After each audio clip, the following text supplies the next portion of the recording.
Oke, analisis pasar dari sisi aspek pasar dan pemasaran. Oke, kita akan bahas saat lagi.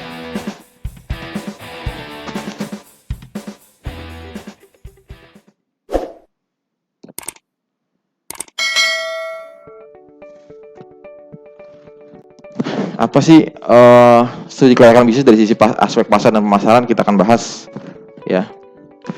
Nah, latar belakangnya dulu yang kita harus pahami, bagaimana begitu pentingnya peranan pemasaran dalam menentukan kelanjutan usaha atau perusahaan. Kelanjutan usaha suatu perusahaan. Nah, sehingga banyak di antara perusahaan dalam manajemennya menempatkan posisi pemasaran paling depan gitu.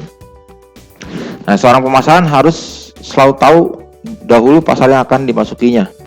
Ya. Nah, jadi seperti itu, kita harus tahu dulu apa yang dimasukinnya. Ya. Oke.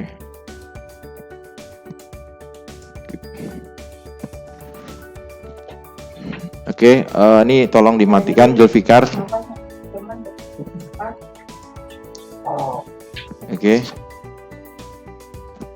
Oke, Zulfikar, tolong dimatikan.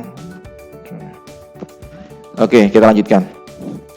Seorang pemasaran harus lebih tahu dahulu pasar yang akan dimasukinya. Ya, jadi seorang apa yang kita bahas itu seorang bukan seorang marketing ya.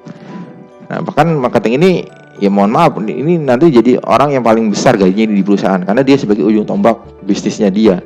Ya dia lemah ya belakangnya lemah gitu kan. Kan semua itu kan endingnya kan bagaimana penjualan ya. Bagaimana ada yang mesen gitu. Kalau belakangan bisa jadi beberapa perusahaan tuh ada perusahaan broker ya. Jadi dia hanya melakukan selling buying atau trading gitu kan. Jadi nanti kalian bisa beli laptop saya nih, saya jualan laptop pakai PT saya. Nanti belakangnya saya jadi idealnya saya punya stok, saya punya mengirimkan barang, tapi itu semua saya outsource lagi. Saya cari harganya yang murah, kemudian bisa ini, jadi seakan-akan PT saya juga bisa nggak? Bisa. Nah, makanya agak penting adalah pemasaran, ya. Operasionalnya itu masih bisa dikondisikan lah. Kalau masih kecil, penting ada yang jualan dulu deh, gitu. Makanya ilmu penjualan ini penting, gitu. Ya. Nah, sebelum kita masuk ke situ, kita harus tahu dulu pasar yang dimasukinya. Yang pertama, bahasa ini market ya, bahasa umumnya. Jadi nanti saya banyak menggunakan istilah market bukan pasar. Takutnya pasar identik dengan tradisional. Jadi ada market. Yang pertama di pasar dulu ada tidaknya marketnya. Kemudian market size-nya, berapa besar pasar yang ada. Kemudian potensial marketnya gimana. Kemudian tingkat persaingan yang ada, ya kompetitornya gimana. Termasuk besarnya market share yang akan direbut dengan market share pesaing. Market share gimana? Dan ini dapat dari mana? Ada jasa-jasa yang melakukan penjualan datanya atau kita mengolah sendiri ya. Kalau di dunia yang paling mudah di dunia digital yaitu dengan menggunakan beberapa fitur-fitur. Ada Google Trends ya, nanti kita akan coba. Kemudian ada lagi dari sisi user suggest nanti dan sebagainya, banyak kita bisa melihat market size-nya. Ya. Nah, ini jadi kalau kalian seorang pebisnis atau sekalian seorang investor, nah kalian harus tahu dulu perusahaan ini ataupun perusahaan lah ya, bukan produk. Kadang satu perusahaan banyak menjual banyak produk. Ada nggak pasarnya? Itu yang jadi paling utama dan paling utama. Awalun lah yang paling utama.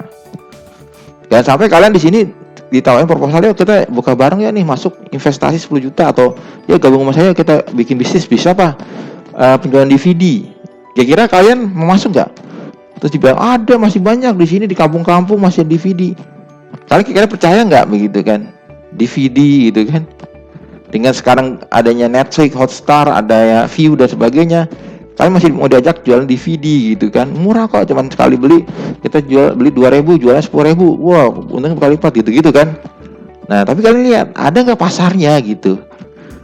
Atau mungkin kalian ditunjukkan data-data yang menyesatkan. Jadi ada, jangan lihat di kota, di kampung nih masih banyak yang punya DVD. Tapi DVD aja karena penjualan DVD playernya. Nah, apalagi sana. Nanti kita akan diskusi di sini ya.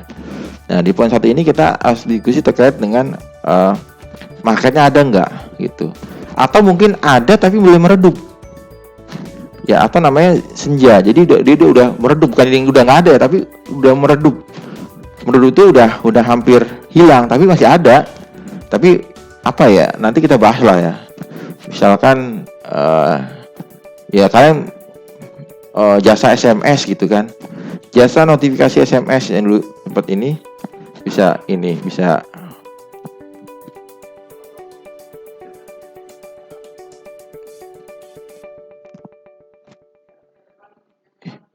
ya bisa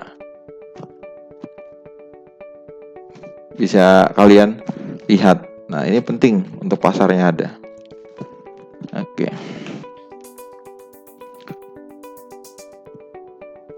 Ya, termasuk potensi pasarnya kedepannya gimana, ya tren pembeliannya ini seperti apa, seberapa besar pasarnya, dan seberapa saingannya. Oke, itu yang pertama ya. Kemudian setelah tahu pasarnya, bukan produknya ya. Nah, ini kadang ada ketukar, produknya apa nih. Nah, itu nggak begitu diperhatikan. Yang penting adalah pasarnya dulu, marketnya. Karena kalau kalian punya pasarnya, contoh misalnya pasarnya anak sekolah, produknya macam-macam, tapi yang terkait dengan anak sekolah. Jadi kalau kalian kaku dengan produknya, khawatir kalian akan terkunci, ya, akan susah bermanuver, akan susah scale up gitu. Ya. Nah, kemudian kita tujuan perusahaan dalam pemasaran. Nah, tujuan perusahaan untuk memproduksi atau memasarkan produknya dapat dikategorikan sebagai berikut. Pertama, untuk meningkatkan penjualan dan laba, ini penting sekali. Kedua, untuk menguasai pasar. Ketiga, mengurangi saingan. Keempat, menaikkan prestis produk tertentu di pasaran. Yang kelima, ini pihak-pihak tertentu, ada kebutuhan lain-lain gitu. Ya, jadi ada tujuan macam-macam. Jadi ada yang paling pertama yang normalnya sih nomor 1. Ya, dia menjual dan dapat laba, dibagi-bagi ke stakeholder. Kalau karena namanya bonus gitu kan di akhir tahun, ataupun dividen buat pemodal dan sebagainya. Yang kedua, ada yang dia jual tuh ingin menguasai pasar, ya kan. Jadi gimana? Jadi dia pengen menjadi market leader. Jadi pengen jadi trend marketnya ke dia. Bicara minuman ya Aqua contoh lah ya. Apapun diserang ada le mineral, ada fit, ada apa-apa ada. Nah, tapi itu menjadi tujuan masing-masing. Sampai titiknya kalian nanti contoh ya, kalian jualan makanan contoh. Ya, makanan ya. Gorengan gitu, sebenarnya tukang gorengan juga. Nah, kalian pengen dari ini tempat gorengan kalian yang banyak diminatin gitu, terus menjadi percontohan di tempat kalian. Makanya banyak tujuannya. Setelah kalian dapatkan untung tentunya. Jadi kalian mengakuisisi gitu. Nah, jadi dari beberapa ruko yang ada kalian ambil alih, kalian perluas. Jadi yang lain itu semakin kecil. Nah, itu kalian mengurangi saingan juga ada. Sampai titiknya kalian jualan tuh nggak hanya ingin mendapatkan profit, tapi lebih agresif gitu kan. Yang tadi cuma menjual dapat untung, ini kalian nambah cabang atau untuk menguasai pasar, kemudian kalian merger atau membeli gitu kan. Banyak kan perusahaan-perusahaan itu kan dibeli untuk mengurangi saingan. Contoh kayak ini perusahaan apa tuh yang Sanyo itu dibeli gitu kan, beli untuk dimatikan ya. Jadi nggak salah, persaingan bisnis itu ada begitu. Makanya banyak perusahaan aplikasi-aplikasi contoh kayak WhatsApp gitu kan, yang buatan orang Indonesia ataupun apa, itu udah mati gitu kan, udah nggak bertumbuh. Harusnya kan ada ya 1-2 ada pesaingin. Nah, tapi itu enggak. Karena apa? Karena sebelum dia besar udah dimatikan, tapi dengan cara dibeli gitu kan.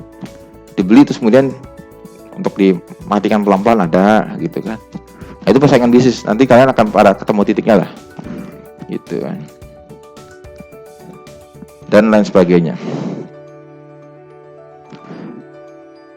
Kemudian pengertian market ataupun marketing itu tempat bertemunya antara kekuatan permintaan dan penawaran untuk membentuk suatu harga. Ya, jadi pasar itu tempat bertemunya kekuatan permintaan, demand. Ya, ada on demand, ada permintaan. Kemudian ada yang menawarkan offering. terjadilah deal gitu kan. Itulah pasar. Nah, bagaimana jadi pasar itu ada demand dulu, ada yang butuh. Kalian jual, kenapa kalian produknya nggak laku contohnya? Karena kalian nggak melakukan riset, sehingga nggak tahu kalian jual produk ini padahal nggak di daerah itu nggak ada yang banyak butuh gitu. Kalau bicara butuh, masa orang nggak butuh nasi gitu kan, butuh. Cuman nasi yang kalian masuk di pasar itu tepat nggak dari sisi harganya, dari sisi waktunya, seleranya dan sebagainya. Nah, makanya langkah pertama itu dalam bisnis itu adalah meriset ada nggak demandnya dulu. Nah, di sini yang lewat tuh rata pekerja jam berapa? Jam 7 itu rata butuh cepat, berarti kalian harus udah bungkusin, jangan sampai bungkusnya lama apalagi. Nah, itu harus dianalisa sehingga ketemu lu nanti ada namanya demandnya apa? Demandnya orang yang langsung beli, bayar, langsung ambil, ya kan? Jadi langsung ambil langsung. Nah, ada juga yang nunggu bentar gitu kan. Karena ada kita beli contoh martabak contoh kan. Berapa lama kita nunggu martabak? Ada 10 menit, ada 15 menit, belum ngantri, belum dan sebagainya. Wah, kira-kira kalian ya normalnya mau lagi ke situ. Wah, saya udah beli 10 menit gitu. Tambah antrian 2 kali, setengah jam. Gitu dan sebagainya. Kira-kira orang akan baik lagi nggak? Nah, kalian harus buat itu peta kekuatannya lah. Ada demand, kemudian ada offering. Nah, karena ada satu sisi kalian tahu demandnya ada nih, teman-teman kelas kalian lagi butuh apa nih. Nah, kalian punya barang itu. Makanya ada prinsip hukum jual beli. Ada supply demand gitu. Bagaimana adanya permintaan, kalian nawarin cocok. Ya, kalau teman pagi pada haus, kalian jual minuman. Itu akan lebih mudah terjadinya. Bukan keberuntungan. Maksudnya keberuntungan itu dalam artian kan ada orang, wah ini pas banget ini, nggak pas, semua itu dalam rencana Allah, tapi kalian lebih bisa membaca situasi, gitu kan. Wah, teman kantor saya lagi pada demen apa nih gitu kan, film-film Korea contoh. Nah, kalian jual aksesoris ini kan, karena udah ada permintaan gitu. Terus kalian juga permintaan jangan bilang, Koreanya saya akan jual, tapi lihat teman kalian itu di kelas mana gitu. Teman saya pasti yang harganya yang 50.000 ke bawah deh. Kalian cari yang harganya cocok, kemudian apalagi nih itu kalian akan lebih cepat closingnya atau dealnya. Nah, jadi selain permintaan itu ada lagi spek marketnya kayak apa gitu. Jangan kalian sama nih udah bener nih permintaan, cuman secara presisinya nggak tepat, kan?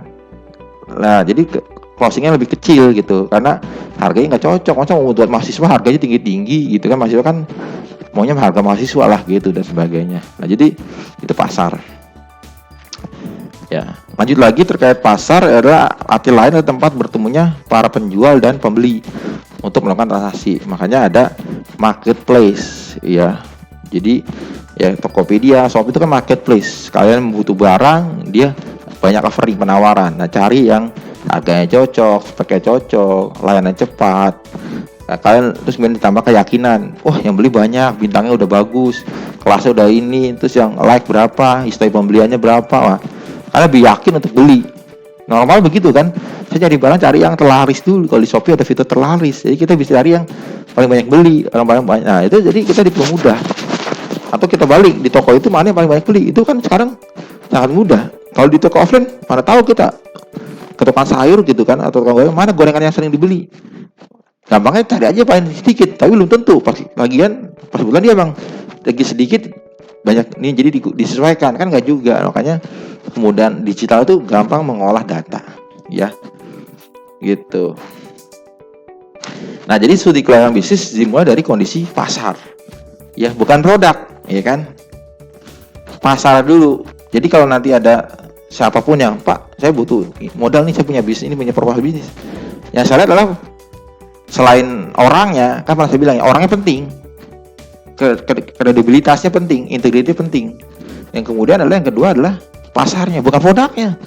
Produk bisa kita buat lah, ya kan, cari ke orang, request ke orang, ya kan, kita punya cari vendor dan sebagainya. Nah, tapi yang penting pasarnya ada nggak, dia bisa marketinginnya nggak, bisa jual nggak, bisa closing nggak.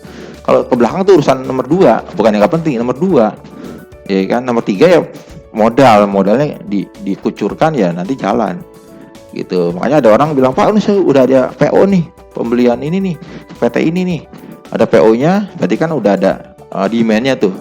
Ini saya beli di sini nih, gitu kan. Ada pembelian laptop nih 100 pieces. Saya beli 10 juta per pieces. Saya dapat 7 juta, kita untung 3 juta. Mau nggak modalin? Kan ada yang begitu kan, sering nawarin proyek-proyek singkat. Ya itu kita harus lihat pasarnya gimana. Berarti kan itu project, bukan pasar bukan bisnis panjang long term, dia hanya project base gitu. Ya, kemudian mekanisme pasar, keseimbangan supply demand, ya jangan sampai kebanyakan supply, demandnya kurang. Jatuhnya apa? Jadinya komoditas, ya. Contoh cabai, beras, itu kan komoditas, ya kan. Supply terlalu banyak gitu kan. Jadi kalau disuplai terlalu banyak, harga nggak bisa dikendalikan, gitu kan. Karena yang mengendalikan ya pasar gitu kan. Ya, karena banyak pilihan, ya kan. Cabai, tapi kalau kalian demandnya banyak tapi yang supply sedikit, wah, itu kalian bisa mengendalikan. Contoh, kalian butuh yang bisa bikinin aplikasi web di kelas kalian, yang bisa 1 orang. Kira dia dan kalian butuh gitu kan buat kembangin bisnis kalian. Otomatis demand-nya kan ada nih, banyak nih, ya kan. Anggap satu kelas ini setengahnya bikin bisnis. Salah satu bikin bisnis, kalian membuat desain, logo, dan website. Yang bisa sama saya doang nih. Jadi kan namanya demand-nya banyak, supply sedikit. Otomatis saya bisa begini. Yang tadi nawarin 500.000 gitu kan. Saya bilang, saya nggak mau. Saya lagi banyak antrian nih. Kalau mau 5 juta. Ekstrim banget nih. 3 juta. Gitu kan, tadinya 500.000 contoh, jadi 3 juta. Kok kenapa gitu loh? Kalau nggak tempat lain aja. Saya udah dari satu kelas ini anggap ada setengahnya 7 orang udah butuh gitu kan. Jadi saya lepas berapa juga nggak apa-apa. Mau nggak gitu kan? Nah, karena demand-nya banyak, supply sedikit. Tapi nanti ada 2 orang lagi datang gitu kan. Bisa juga nawarin, bisa si A, si B, si C. Otomatis ngasih 3 juta juga. Wah, di sebelahnya cuma 2 juta, terus sebelah lagi sebelah 1,5 juta. Ya berimbang nih supply dengan demand. Akhirnya apa? Akhirnya ya harga kalian nggak bisa dikendalikan, lama jadi komoditas. Ya udah, akhirnya GoPay semua pukul rata deh. Kita bagi rata atau gimana? Karena udah banyak bisa supply. Nah, itu prinsip itu kalian harus pahami, supply demand. Bayang ya. Nah, kalian harus cerdas. Ini kan kalian manajemen bisnis kalian, ini kan sebagai sarjana ekonomi yang harus bisa paham nih terkait kondisi pasar secara makro, mikro, ya. Ini seperti ini bisnis. Ya. Nah, kalau bicara permintaan adalah jumlah barang yang dibutuhkan konsumen untuk mempunyai kemampuan untuk membeli pada berbagai tingkat harga. Nah, jadi permintaan ada yang ya contoh mobil aja kan, dari mobil yang murah juga ada ya, karena mobil itu paling murah ada berapa, 100 juta, mobil baru ya contohnya. Mobil bekas apalagi bisa lebih murah gitu kan, puluhan juta kalau udah bisa mobil gitu kan. Nah, itu jadi banyak, ada pasarnya, ada orang pasarnya nyari yang barang bekas juga ada. Makanya ada website barang bekas gitu kan. Mobil bekas ya, bukan barang bekas ya, mobil bekas. Bahkan barang bekas juga ada, kadang ada website yang jadi kan gitu, atau namanya pre-love, jadi udah barang nggak kepake tapi masih bagus. Nah, jadi win-win juga bagi yang penjual, emang udah nggak kepake, bagi pembeli ya walaupun bukan baru tapi kualitasnya masih sama dan juga harganya miring kan begitu. Jadi win-win juga, nggak ada yang dirugikan. Oke, seru sekali ya bahas terkait pemasaran dan pasar ini, yang karena menjadi aktivitas kita sehari-hari. Kita endingnya sebagai karyawan juga kerja ya termasuk contoh ya terkait dengan kalian nanti lulus gitu kan, kalian melamar kerjaan, ya itu kan kalian sedang menjual skill kalian. Kalau kalian cuma punya waktu doang, Pak saya mau sini kerja di sini, apa yang kalian punya waktu doang 8 jam, saya siap sehari 8 jam 12 jam. Nah, berapa orang yang bisa seperti itu? Nah, kalian jadi komunitas, otomatis harga kalian, saya tembak 3 juta juga mau di bawah UMR Jakarta gitu kan. UMR Jakarta kan udah berapa, 4,2 ya, masalah berapa tuh, 6 ya. Wah.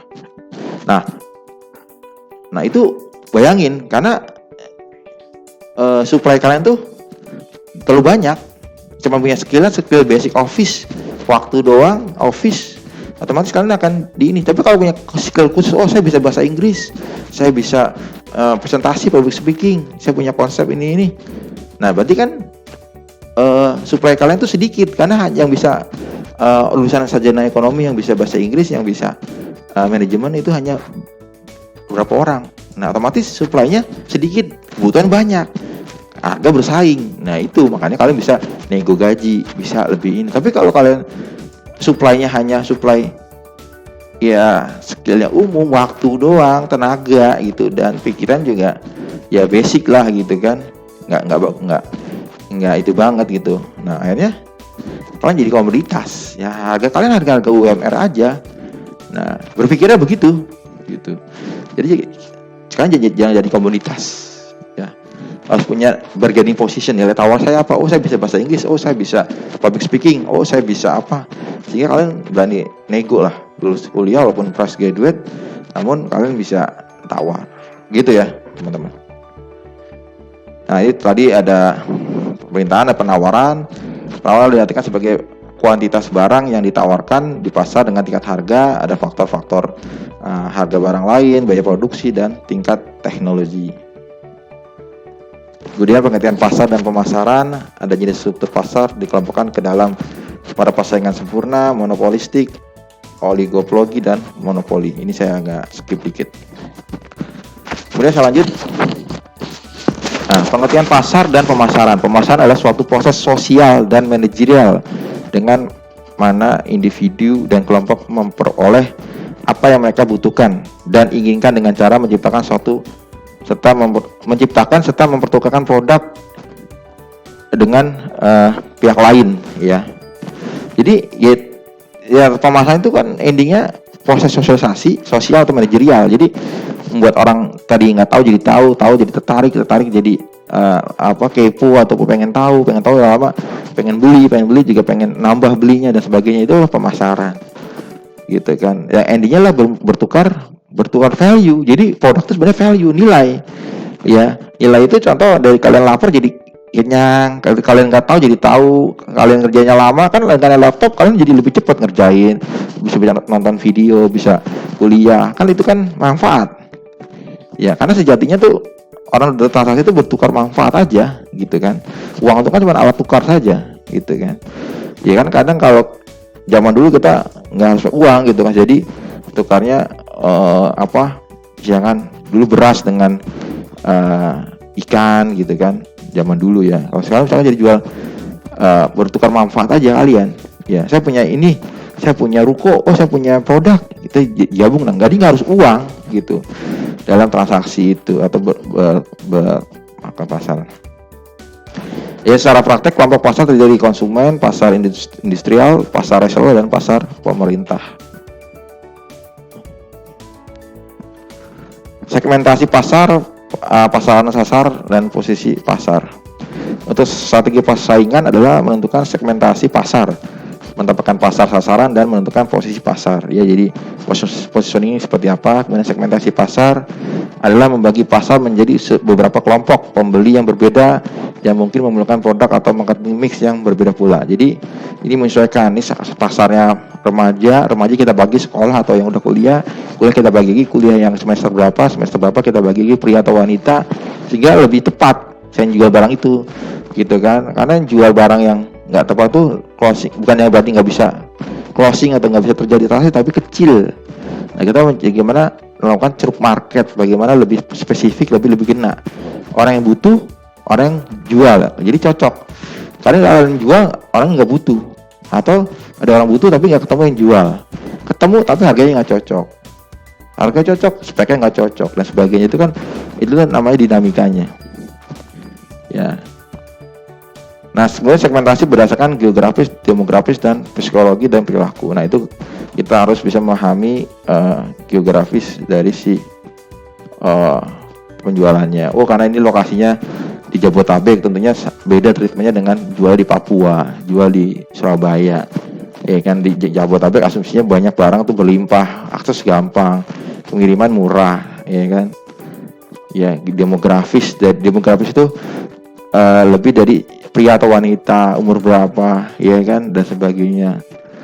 Geografis dari orang-orang yang seperti apa karakternya, perilaku pasar dan sebagainya.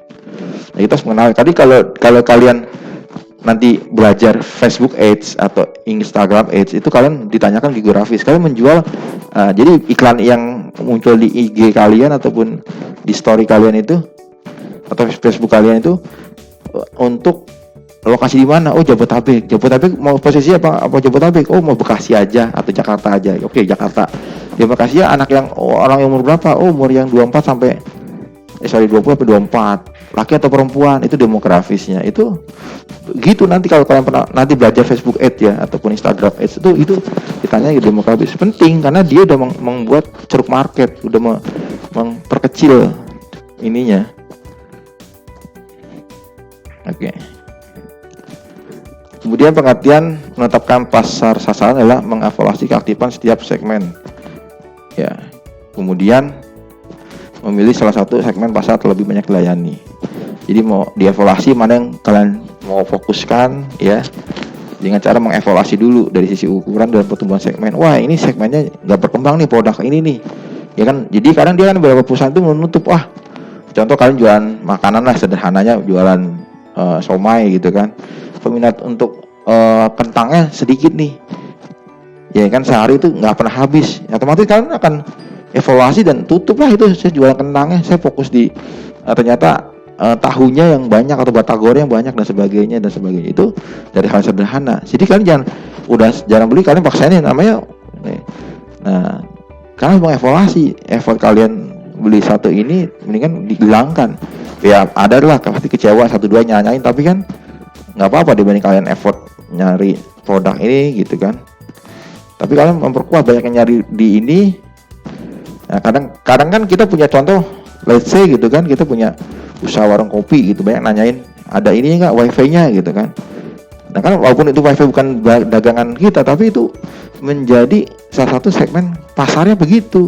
Orang yang nyari wifi, ya udah kasih aja gitu kan. Siapa tahu di situ bisa meningkatkan pasar gitu. Emang nggak apa-apa, emang oh kan ada yang gratisan, kita lihat aja gitu kan. Dia sampai gratisan ternyata hitung-hitungannya nggak juga kok, bisa dia sampai malam, dia bisa nanti kerjaan kuliah, dia bisa ngerjain tugas, dia bisa ngobrol asik di situ gitu kan. Terus nanti diikat dengan apa cara-cara lain, misalkan minta nomor HP terus ditawarin promosi, kalau mau wifi, password wifi bisa nomor HP dulu input dan sebagainya. Itu kan strategi kalian, jadi benar benefit gitu kan.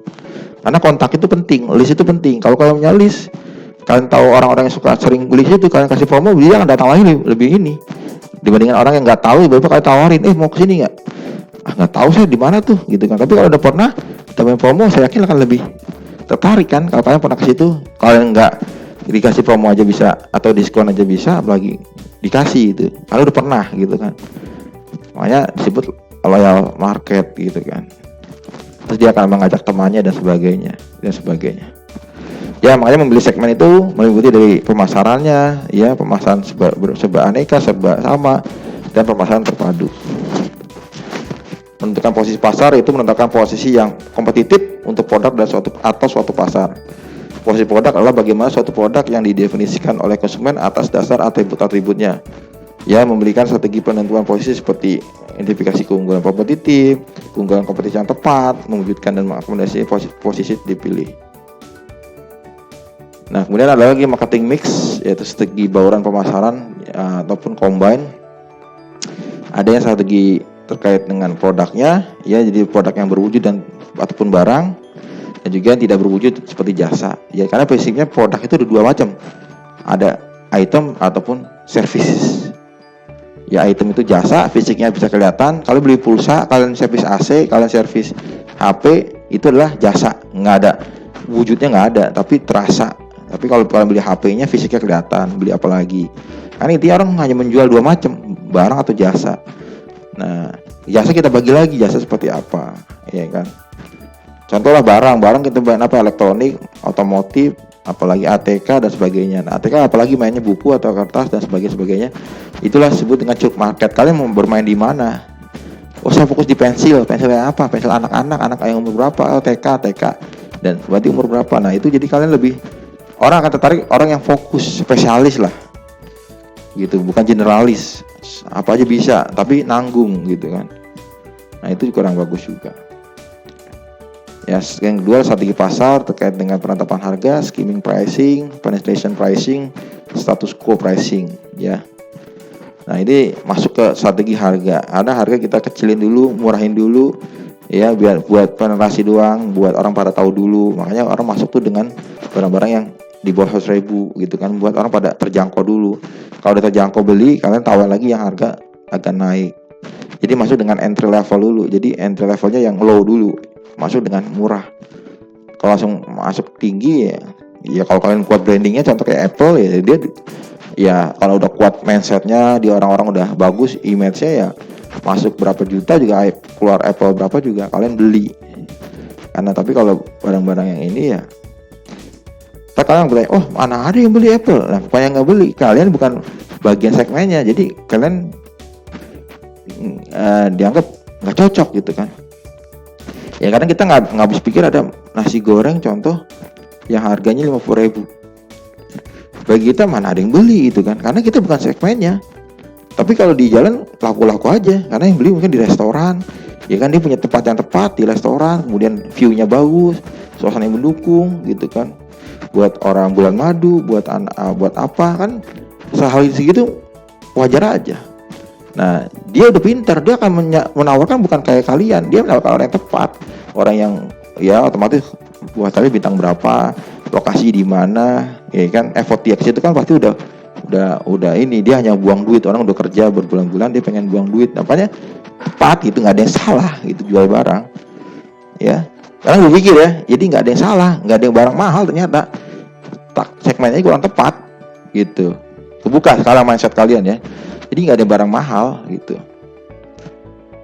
ya. Nah, ini tetapan harganya, ada variable cost dan fixed cost ya.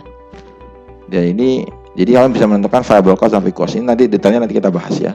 Jadi harga pokok itu variable cost dan fixed cost. Variable cost itu sifatnya yang tidak head to head atau tidak align dengan penjualan.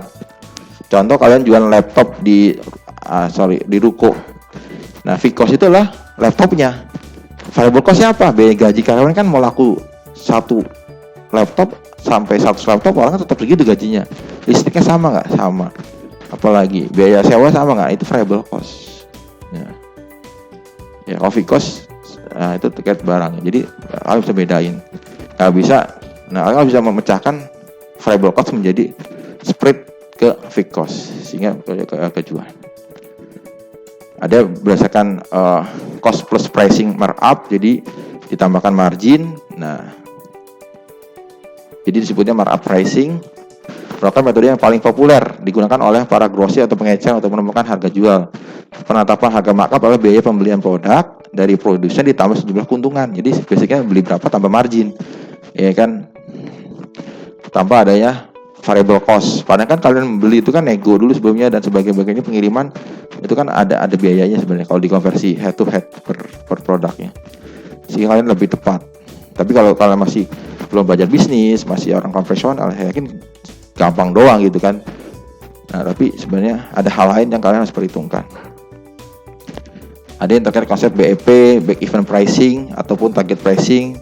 Jadi ketika penjualan berapa, dia akan baru balik modal gitu kan. Main quantity gitu kan. Contoh misalkan mesin nyuci nyuci mobil gitu kan. Kadang kalau dia nyuci berapa baru nutup, tapi kalau dia nggak satuan gitu kan. Karena biayanya itu biaya produksi udah sama gitu kan. Gaji orang kan sebulan berapa gitu kan. Walaupun kadang bisa disiasati, orang dibayar per mencuci mobil misalkan karyawannya, tapi kan nggak semua orang mau. Orang kalau lagi sepi saya nggak dapat apa-apa, nah dia butuh ini dan sebagainya. Nah, itu ada break even. Yang ketiga lah receiving value pricing, yaitu harga yang ditentukan oleh kasar pembeli terhadap produk yang ditawarkan. Ya, adapun modifikasi harga ataupun diskriminasi harga dapat berdasarkan menurut pelanggan, menurut produk, tempat, waktu, ya. Ya contoh apa? Pembuatan logo. Ada yang mau logo tuh, logo mah gampang, kita 20.000 deh. Ada sampai 5M, ya. Logo Nike yang cuma centang doang itu berapa M. Nah, karena pelanggan tuh melihat tuh ada value-nya, ada filosofinya, ada warnanya tepat dan sebagainya. Nah, itu pasar yang menentukan harga itu layak nggak lajaknya. Dan selanjutnya ada strategi borong pasar terkait dengan lokasi dan distribusi. Faktornya terkait pertimbangan pembelian, faktor pasar, karakteristik produk, dan faktor production. Yang selanjutnya strategi promosi, ada sisi periklanan, ya kita bisa pakai ads, digital ads, bisa Facebook ads, IG ads, YouTube ads dan sebagainya. Promosi penjualan, ya bikin flyer, bikin apa dan sebagainya. Publikasi, penjualan pribadi dan sebagainya. Ya, dan selanjutnya kita yang terakhir adalah terkait forecasting atau bahasa Indonesia peramalan di masa yang akan datang. Bagiannya peramalan ini merupakan pengetahuan dan seni untuk memperkirakan apa yang akan terjadi di masa yang akan datang dan pada saat sekarang. Nah, jenis forecasting ini, jadi peramalan ini bukan mistis, bukan goib ataupun apa, tapi ini forecasting based on data, bukan based on mistis, bukan. Jadi dari sisi, jadi orang sering beli laptop tuh ranknya per bulan berapa, nah otomatis kan kita punya proyeksi kedepannya akan naik gitu kan, penjualan mobil, penjualan apa, itu dari sisi peramalan. Ya, jadi dari segi penyusunannya terkait peramalan subjektif dan objektif, dari sisi kualitatif dan kuantitatif, ya dari komentar-komentar pelanggannya positif kan kita akan lebih meningkatkan di produk tersebut. Gorengannya enak, bal-balnya enak, kita fokus bal-bal, yang lain kita kurangin ataupun kita forecast nanti besok yang beli berapa, jadi nggak kelebihan barangnya, nggak selalu ini. Seperti itu.